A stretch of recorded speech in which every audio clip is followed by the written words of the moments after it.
राज्यातील 29 महापालिकांसाठी 15 जानेवारीला मतदान तर 16 जानेवारीला निकाल। सर्व महापालिका क्षेत्राच्या आचारसंहिता लागू। निवडणूक आयोगाची ही मोठी घोषणा।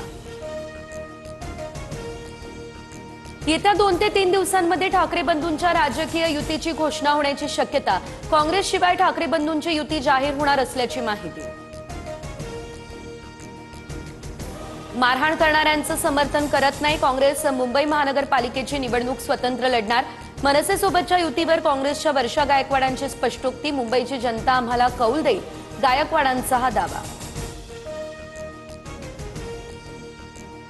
दोन्ही ठाकरे एकत्र येऊ द्या किंवा काँग्रेस त्यांच्यासोबत जाऊ द्या, आम्हाला फटका नाही। मुंबईकर महायुतीलाच जिंकवणार, मुख्यमंत्री फडणवीस यांचं वक्तव्य।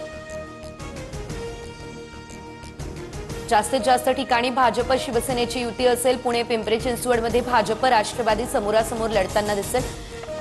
एकत्र लढलो तर तिसऱ्याला फायदा होईल, मुख्यमंत्री फडणवीस यांच्याकडून स्पष्ट। पिंपरी चिंचवड महापालिका जिंकण्यासाठी सर्वस्व पणाला लावणार, उपमुख्यमंत्री अजित पवार यांचा निर्धार। पुण्यात भाजपच्या स्वतंत्र लढण्याच्या भूमिकेनंतर दोन्ही राष्ट्रवादी एकत्र लढण्याबाबत चर्चेची शक्यता, सूत्रांची माहिती।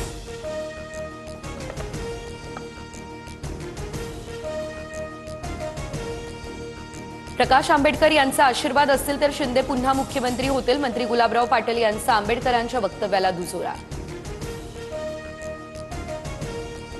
मुंबई महापालिका निवडणुकीआधी ठाकरेंना धक्का। माजी नगरसेविका तेजस्वी घोसाळकर भाजपमध्ये, तर तेजस्वी घोसाळकर यांना निर्णय घेण्याचा अधिकार मी अडवू शकत नाही। सासरे विनोद घोसाळकर यांची ही प्रतिक्रिया समोर। दिल्लीमध्ये काहीतरी घडतंय, काही गोष्टी जाहीरपणे बोलणं योग्य नाही, पण 2029 पर्यंत नरेंद्र मोदीच पंतप्रधान राहतील, खासदार धनंजय महाडिक यांचे हे सूचक विधान। कोटींच्या गाड्या देतोय, मात्र आता कोयता गँग दिसली नाही पाहिजे, नाहीतर काही खरं नाही। उपमुख्यमंत्री अजित पवार यांची पुणे पोलीस आयुक्त अमितेश कुमार यांना ताकीद।